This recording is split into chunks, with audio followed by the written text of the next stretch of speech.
Look at the phone in your hand. Inside it are 17 different rare elements. The electric motors in your cars? Rare earths. The missiles on F-35 fighter jets? Rare earths. Wind turbines? Solar panels? All depend on rare earths. So who controls 90% of global production of these elements? China. And how much does America have? Almost none. How did this happen? And why could this start World War III? Rare earths. Even the name sounds strange. Most people have never heard of them, but they're more valuable than oil because they're inside everything. Neodymium, in your phone speaker, in your headphones. Dysprosium, in electric car motors. Terbium, in LED screens for green phosphor. Europium, in every color screen. So why are they so important? Can't we use something else? No, nothing can replace these elements. Their magnetic properties are unique. Their light emission capabilities are unmatched. Then why are they called rare? Are they actually rare? Actually, no. They're abundant on Earth. But here's where the real problem begins. Extracting rare earths is much harder than extracting oil, and much dirtier. These elements are usually found inside radioactive minerals, thorium, uranium, all mixed together.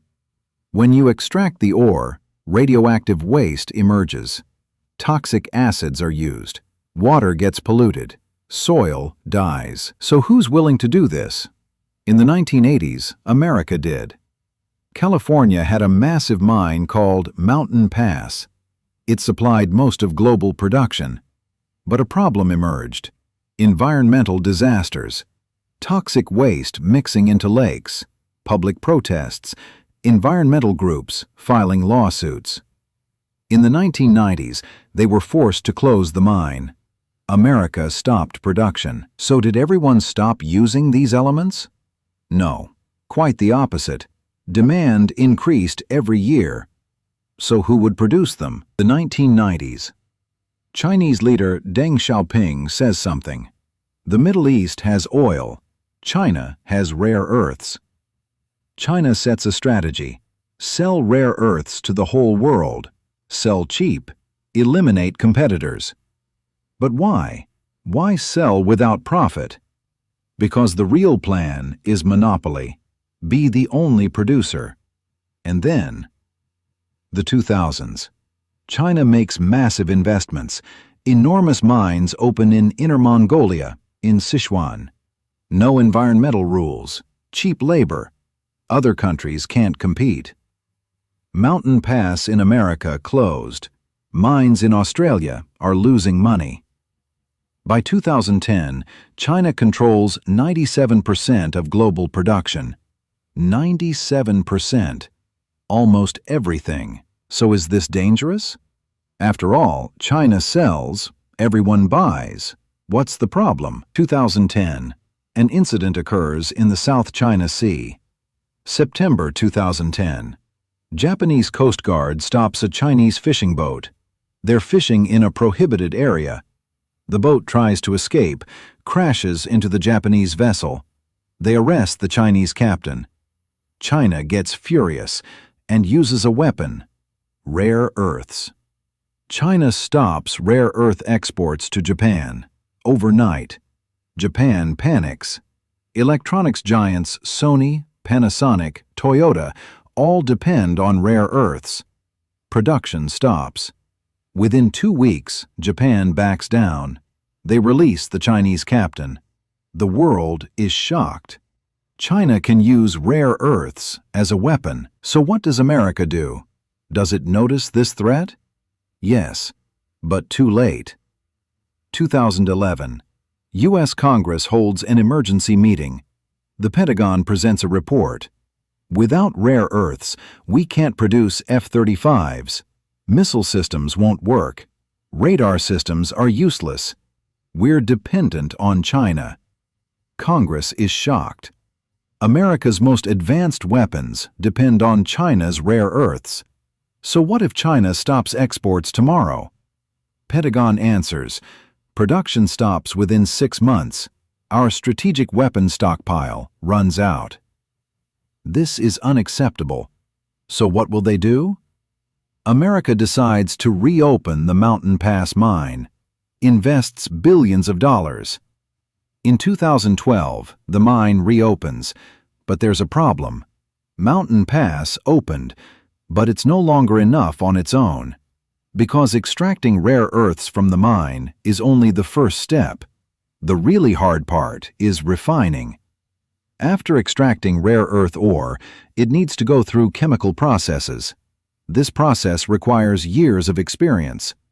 And where are 85% of the world's refining facilities? In China. America opened the mine, but the rare earths it extracts, it sends them to China for refining. What does this mean? America is still dependent on China. So is there no other solution? America makes a deal with Australia. A company called Lynas Corporation is established. Mine in Australia, refining facility in Malaysia. But is it enough to break China's monopoly? No, because China sells so cheap that nobody can compete. By 2024, China still holds 70% market share. 2023. America passes the Inflation Reduction Act. There are electric car incentives, but with one condition: rare earths won't come from China. China retaliates. July 2023. China restricts exports of gallium and germanium. Are these rare earths? Technically no, but vital for chip production. And China controls 80% of global production. Is this a continuation of the chip war? Yes. The technology war is no longer limited to chips. It covers all critical minerals. So what will America do? 2024. America makes big investments. New refining facilities are being built in Texas. New mines opening in Wyoming. Goal: reduce China dependency to 50% by 2030. But is this enough?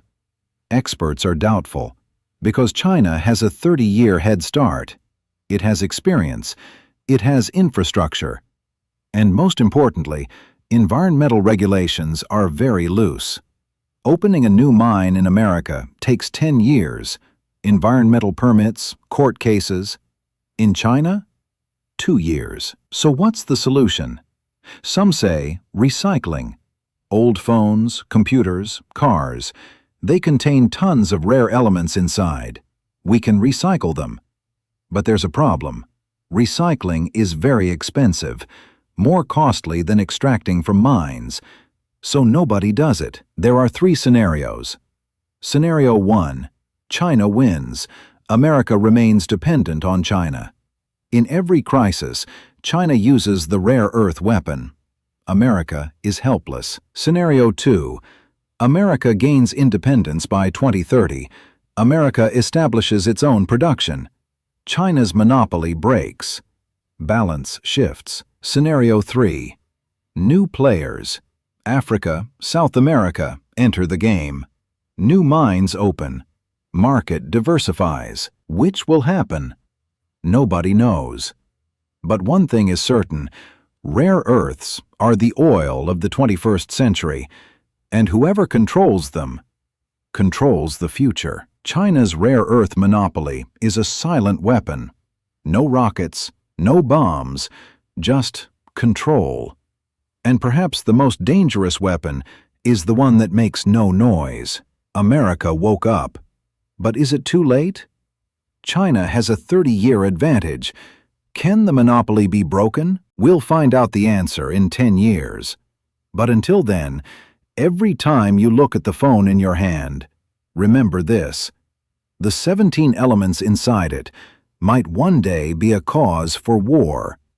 Because the modern world depends on invisible elements, and whoever controls those elements controls the world. So what do you think? Can America break China's monopoly? Or does the future belong to China? The answer might be hidden right now, in a mine, in a laboratory, in a recycling facility. And the world is holding its breath, waiting.